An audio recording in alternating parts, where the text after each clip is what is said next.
Bismillahirrahmanirrahim. Assalamualaikum dan salam sejahtera. Kembali ke Tok Alang channel. Apa khabar semua? Selamat berpuasa. Hari ini kita akan buat perkongsian mengenai simple je. Sekarang ni tengah musim kan, mengenai bunga durian dan pendebungaan atau persenyawaan bunga jantan dan bunga betina dan seterusnya menjadi buah durian lah.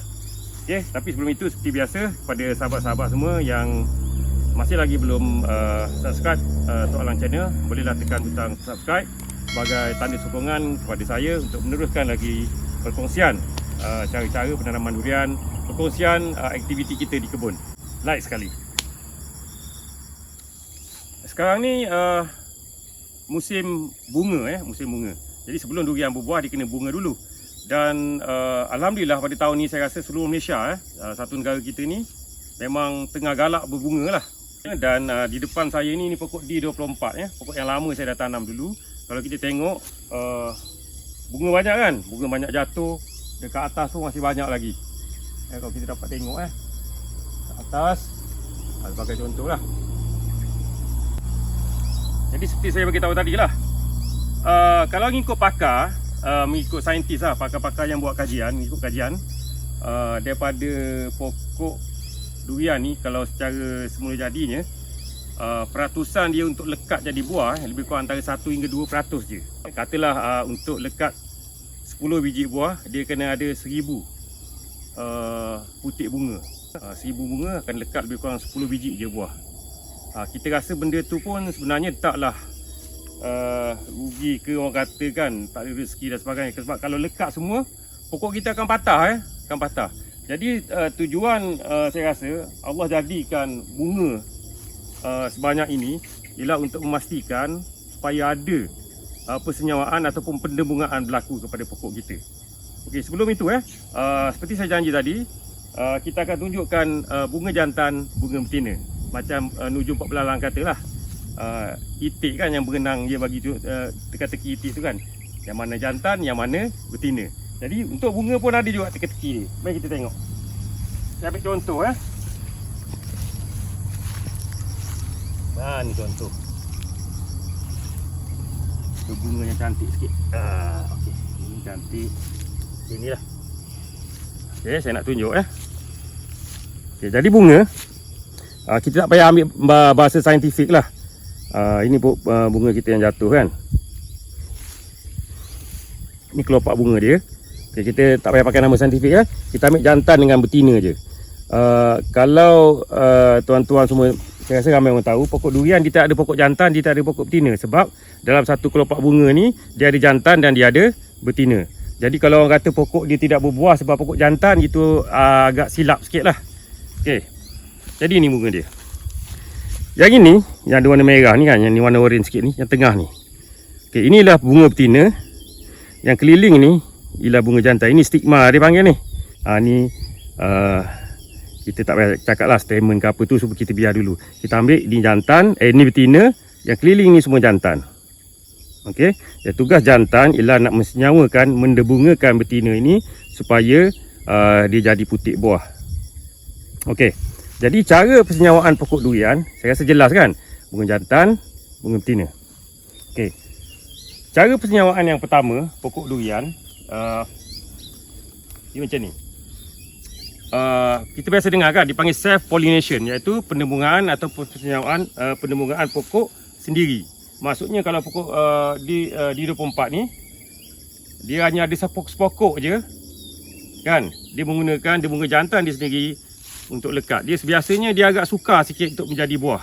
Dan kalau jadi buah pun, buah dia tidak ada kualiti lah, tidak bermutu, kecil, bentuk tak bulat dan sebagainya.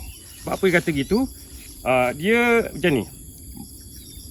Bunga jantan yang keliling ni, bunga jantan dia aktif, dia matang, dia aktif, dia jadi galak, dia jadi gatal, dia jadi miang untuk bersenyawa pada waktu lewat petang, senja, lebih kurang katalah pukul 6, pukul 6.30 sehingga waktu maghrib, lepas maghrib sikit. Sehingga selagi matahari ada tak terbenam tu, masa tu dia galak. Bunga jantan. Bunga betina pula, dia menggatal nak bersenyawa. Dia nak bersenyawa selepas waktu macam kita ambil lah gelap sikit, katalah pukul 8 malam lah ke atas, dan dia paling aktif hingga ke tengah malam, pukul 11, pukul 12 malam. Jadi kalau digunakan bunga sendiri, jadi dia tak bertemu waktu subuh dia. Subuh dia berbeza. Jadi sebab itu dia perlukan bunga pokok lain.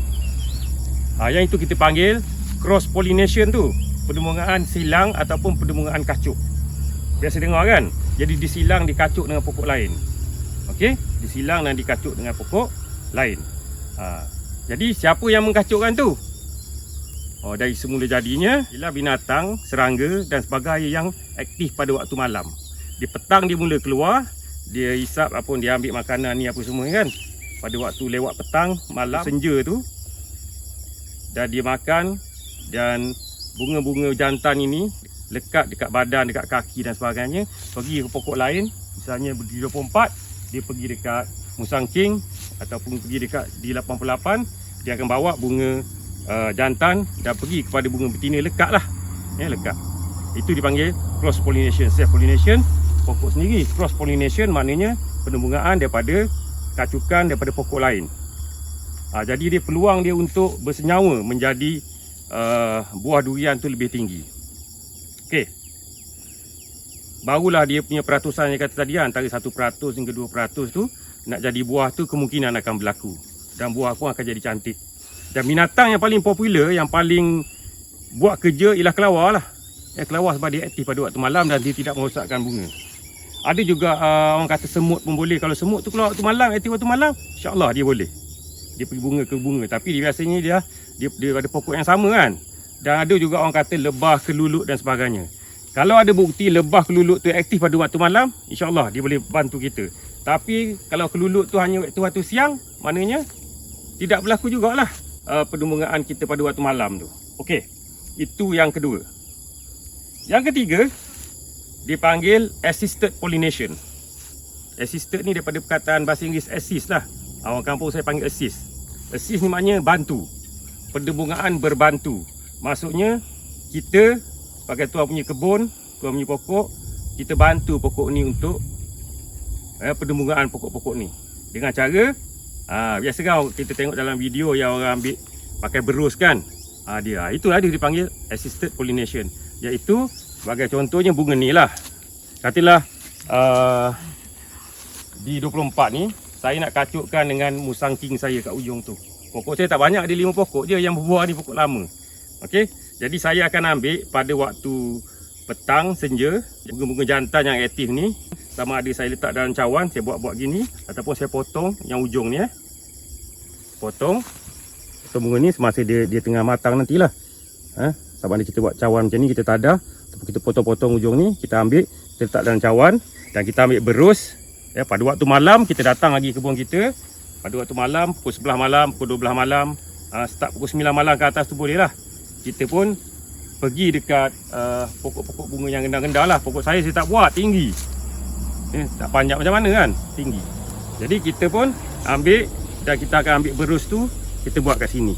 Ini bunga betina. Jadi bunga jantan ni kita akan ambil dalam berus tu kan. Kita pun letak keliling ni sampai dia lekat lah, lekat keliling ni.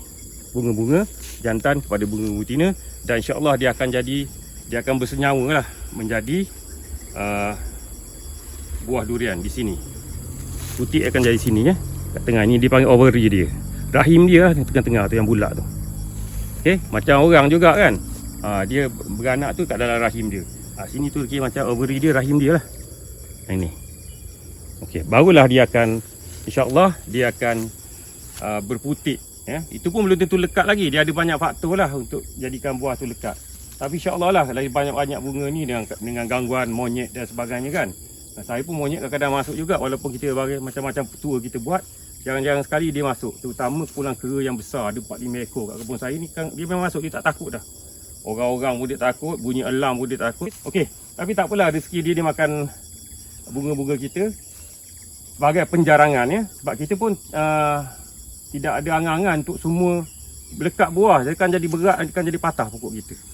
Okey, kita harap sepokok ni ada dalam 50 biji buah pun dah cukup dah kan. Dia 24 50 biji dah banyak dah. Jadi nak dapat 50 biji tu mungkin dia perlukan 5,000 kelopak bunga. 1% kan kita kira. Kalau nak 100 biji, kemungkinan nak dapat dalam 10,000 kelopak bunga. Sebab 10,000 tu maknanya 9,900 tu akan gugur semua, tak jadi. Okey, itu maksud dia ya.